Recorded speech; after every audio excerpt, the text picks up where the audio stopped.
നമസ്കാരം. നിരവധി super hits ഗാനങ്ങൾ ആലപിച്ച് മലയാളി പ്രേക്ഷകരുടെ മനസ്സിലിടം നേടിയ ഗായകനാണ് എം ജി ശ്രീകുമാർ. വർഷങ്ങൾ ഏറെ കഴിഞ്ഞിട്ടും എം ജി ശ്രീകുമാർ എന്ന താരത്തിന്റെ ശബ്ദത്തിലെത്തിയ ഗാനങ്ങൾ ഇന്നും പ്രേക്ഷകർക്ക് പ്രിയപ്പെട്ടവയാണ്. ഗായകനായും റിയാലിറ്റി ഷോ വിധികർത്താവായും അവതാരകനായും എല്ലാം തിളങ്ങി നിൽക്കുകയാണ് അദ്ദേഹം. ഇപ്പോഴിതാ യേശുദാസിനെ കുറിച്ചും പ്രിയദർശനെ കുറിച്ചും പറയുന്ന താരത്തിന്റെ വാക്കുകളാണ് വൈറലായി മാറുന്നത്. സത്യസന്ധമായി പറഞ്ഞാൽ ഒരു പ്രശ്നവുമില്ല, പക്ഷെ ഒരു തെറ്റിദ്ധാരണയുണ്ടായി. ചെപ്പ് എന്ന സിനിമയിൽ പാടാൻ വേണ്ടി മദ്രാസിൽ ദാസേട്ടൻ വന്നു. ദാസേട്ടന് ഒരു രീതിയുണ്ട്. വന്നു കഴിഞ്ഞാൽ സംഗീത സംവിധായകരും മ്യൂസിക് ഡയറക്ടറും മാത്രമേ കാണാൻ പാടുള്ളൂ. വരികൾ എഴുതുന്നു, മ്യൂസിക് ഡയറക്ടർ എല്ലാം പഠിപ്പിക്കുന്നു. ഓക്കെ ആണെന്ന് പറഞ്ഞ ശേഷം വെള്ളം കുടിക്കും. ആ സമയത്താകും ആരെങ്കിലും വരുന്നതും ഫോട്ടോ എടുക്കുന്നതുമല്ല. ഇതൊന്നും അറിയാതെ പ്രിയനും നിർമ്മാതാവും ഒന്ന് രണ്ട് കൂട്ടുകാരും ഗാനറ്റ് ചെയ്താവും എല്ലാവരും അവിടെ വന്നു. അപ്പോൾ ദാസേട്ടൻ ഒരു വീർപ്പുമുട്ടലുണ്ടായി. എനിക്കും ഉണ്ടാകാറുണ്ട്. പാട്ട് എഴുതിയെടുത്ത് പഠിക്കുമ്പോൾ അതിനിടയിൽ ഒരാൾ നോക്കിയിരുന്നാൽ ബുദ്ധിമുട്ടാകും. വളരെ ചെറിയ സ്പേസ് ആണ്.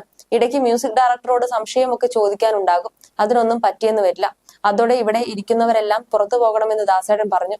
പ്രിയനെ ആദ്യമായിട്ടാണ് കാണുന്നത്. സംവിധായകനാണെന്ന് ദാസേട്ടന് അറിയില്ലായിരുന്നു.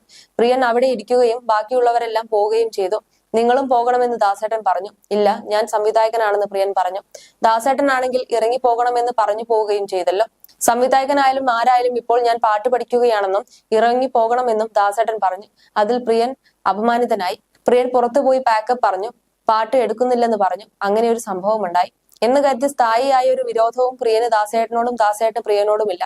അങ്ങനെയാണെങ്കിൽ മേഘം എന്ന സിനിമയിൽ ഞാനൊരു പാട്ട് പാടാം എന്ന പാട്ടൊക്കെ പാടിക്കുമോ?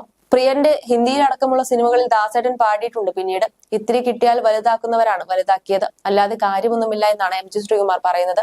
അതേസമയം ദാസേട്ടൻ മറ്റുള്ളവരെ സിനിമയിലേക്ക് അടുപ്പിക്കാൻ സമ്മതിച്ചില്ലെന്ന കിംവദന്തിയെയും എം ജി ശ്രീകുമാർ തള്ളി പറയുന്നുണ്ട്. ദാസേട്ടന്റെ വീട്ടിലായിരുന്നു ഞാൻ. ദാസേട്ടനെ ചുറ്റിപ്പറ്റി ഒരുപാട് പോയിട്ടുണ്ട്. എനിക്ക് ഒരുപാട് ആഹാരം വാങ്ങി തന്നിട്ടുണ്ട്. ദാസേട്ടനൊപ്പം പാടിയിട്ടുമുണ്ട്. ദാസേട്ടൻ മനസാ വാച കർമ്മന ആരുടെയും അവസരം ഇല്ലാതാക്കിയിട്ടില്ലെന്നും എം ജി ശ്രീകുമാർ പറയുന്നുണ്ട്. അതേസമയം അടുത്തിടെ ഒരു ഗാനമേളയിൽ പങ്കെടുത്തപ്പോഴുള്ള എം ജി ശ്രീകുമാറിന്റെ വീഡിയോ സോഷ്യൽ മീഡിയയിൽ വൈറലായിരുന്നു. സദസ്സിൽ നിന്ന് ഒരാൾ പറഞ്ഞ കമന്റും അതിന് എം ജി പറഞ്ഞ മറുപടിയുമാണ് വൈറൽ. നല്ല പാട്ട് പാടണേ എന്നായിരുന്നു കാണികളിൽ ഒരാളുടെ നിന്ന് വന്ന കമന്റ്. ഉടനടി കുറിക്കുകൊള്ളുന്ന മറുപടി എം ജി നൽകി. ഇത്രയും നേരം പാടിയത് ചീത്ത പാട്ടായിരുന്നുവോ? ഇനി നല്ല പാട്ട് കേൾക്കണമെങ്കിൽ താൻ ഒരു കാര്യം ചെയ്യൂ. വീട്ടിൽ പോയി റേഡിയോ ഓൺ ചെയ്ത് കേൾക്കും. അതിനകത്ത് നല്ല പാട്ടൊക്കെ വരും. താൻ നല്ല പാട്ട് കേട്ടിട്ടില്ല. താൻ കേട്ടിട്ടുള്ളത് മറ്റേതെങ്കിലും ആകും. ശരണമയ്യപ്പ, ഇവനതൊക്കെ വേണമെന്ന്. അത്രയും കിട്ടിയില്ലെങ്കിൽ ഉറക്കം വരില്ലേ? പോകുന്ന വഴി വല്ലവരും മോണയ്ക്ക് കുത്തും കേട്ടോ, പറഞ്ഞേക്കാം എന്നാണ് എം ജി പരിഹസിക്കാൻ ശ്രമിച്ച ആരാധകന് നൽകിയ മറുപടി.